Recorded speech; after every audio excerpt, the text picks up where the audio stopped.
Y para hablar precisamente sobre este lamentable hecho, saludo y agradezco al doctor Felipe Amezcua, quien es jefe de la Unidad Académica Mazatlán del Instituto de Ciencias del Mar y Limnología de la UNAM. Doctor, primero que nada, gracias por la comunicación. Buen día.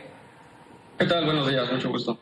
Independientemente, doctor, de la explicación testimonial que hay sobre estos hechos o este hecho en particular, por parte de la ciencia, ¿cómo explicar un ataque tiburón, sobre todo en el lugar y en la forma en la que se dio? Bueno, esta especie de tiburón, el tiburón toro, se conoce que es una de las 3 especies que suelen atacar a los humanos, que realmente son ataques muy fortuitos, pero está entre una de las 3 especies junto con el tiburón blanco y el tiburón tigre, que se sabe que atacan seres humanos. Aquí también la cuestión es que esta especie suele acercarse a la costa para expulsar crías. Y justo en esta época, entre noviembre y febrero, se sabe que están cerca de la costa. Aquí parece ser que además tuvo que ver el hecho de este inflable que se ve en las imágenes. Esta zona sirve como un sistema para agregar fauna, es decir, al hacer este tipo de sombra, hay una gran cantidad de peces, otros invertebrados que se pueden agregar. Y pues parece ser que alguna hipótesis es que el tiburón se quedó cerca del inflable porque pues ahí había alimento. Entonces pues es necesario tomar en cuenta la ecología de este tipo de organismos también para tratar de mitigar los encuentros que pueda haber entre tiburones potencialmente peligrosos con el ser humano. Con ese conocimiento y es habitual, se puede decir actuar, o mejor dicho, función de los tiburones, y sabiendo que existen en ese lugar, ¿se debió haber advertido las actividades acuáticas como esta? Es que como mencionas, es algo muy difícil. Esta parte de la interacción entre, por ejemplo, tiburones y el ser humano es compleja porque la realidad de las cosas es que los ataques son muy fortuitos. Como ya lo han mencionado en la entrevista que acabamos de escuchar, realmente ataques de tiburón en el Pacífico de México son muy escasos. Pero obviamente cuando pasa un hecho tan trágico como este, pues hay una reacción social muy grande. Sin embargo, considero que sí es necesario tomar en cuenta estos aspectos de la biología y la ecología de las especies para evitar esto. De hecho, hay muchos estudios, por ejemplo, en Australia, en donde precisamente con esta especie se hacen estudios de monitoreo de sus movimientos, de su época de reproducción, etcétera, etcétera, precisamente para tratar de evitar este tipo de situaciones. Entonces considero que sí es imprescindible, sobre todo con este antecedente, empezar a tomar en cuenta esta situación.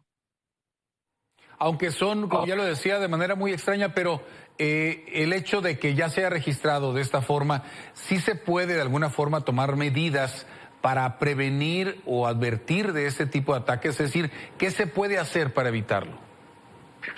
Sí, hay varias maneras en las que se pueden evitar. Obviamente, pues hay una que serían mediante medios físicos, por ejemplo, poner una red, que obviamente también va a tener otras implicaciones, pero precisamente la aproximación nueva y más novedosa es estudiar el comportamiento de estas especies, conocer los sitios que generalmente frecuentan, como menciono, para expulsar crías, para alimentarse, y tomar en cuenta también las épocas en las que esto sucede, porque no es todo el año. Entonces creo que sí sería conveniente que cuando se sabe que estas especies están cerca, debería haber un cierre de playas. Ahora, hay factores, pudiera ser también de la naturaleza o también del lado humano, que propicien que haya más cantidad de tiburones o más acercamiento hacia esos lugares, o es una cuestión muy natural? Es decir, ¿ha habido algún factor humano que haya implicado esto también? No, esto es natural. Como menciono, específicamente esta especie se conoce que se acerca mucho a la costa, incluso se mete a sistemas, a lagunas costeras o a estuarios. Entonces esto es algo natural de esta especie. Y también es necesario decir que pues esta especie justo es más abundante en esta zona del Pacífico, es decir, Jalisco, Colima, Tehuantepec, etcétera, etcétera. Entonces creo que sí es necesario conocer todos estos aspectos de la ecología y biología de las especies, como menciono, para poder mitigar estos encuentros estos animales con el ser humano. Pues de estos ejemplares de tiburón en estas costas. Bueno, es que precisamente esta especie, el tiburón toro, que es Carcharinus leucas, justo en esa zona del Pacífico, como menciono, Jalisco, Colima, hasta el Golfo de Tehuantepec, es una de las especies que de más importancia también para la pesca.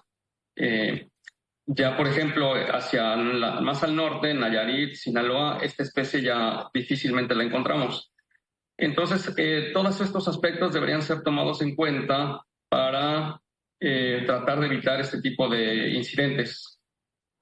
Bien, pues sin duda que es información muy valiosa, más que pues entender esto, es informarse, pues como ya lo explicaba usted, de manera científica, cuál es el comportamiento y lo que también como humano pues debemos hacer, ¿no, doctor?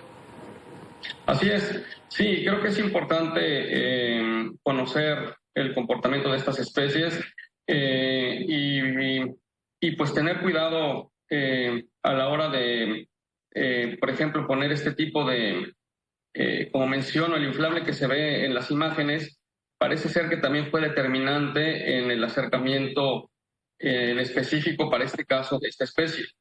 Pues como menciono, estos sitios sirven como un agregadero de especies y parece ser que pues el tiburón se estaba alimentando en esta zona, ese inflable precisamente. O por ejemplo, toda esta información para eventos en particular que son, por ejemplo, algún triatlón, alguna torneo o más allá una competencia de natación, es decir, para ese tipo de actividades se debe saber cuándo y de qué manera prevenir un ataque como este, ¿no? Así es. Sí, como menciono, son eventos fortuitos, pero pues que desafortunadamente, como ya vimos, pueden ocurrir. Entonces, para prevenirlos, considero imprescindible tener en cuenta todos estos aspectos de el comportamiento de estas especies. Bien, doctor Felipe Amezcua, muchísimas gracias por esta comunicación. Le agradecemos la información y sobre todo el conocimiento. Usted como jefe de la Unidad Académica Mazatlán del Instituto de Ciencias del Mar y Limnología de la UNAM. Gracias, doctor. Gracias, mucho gusto. Buen día.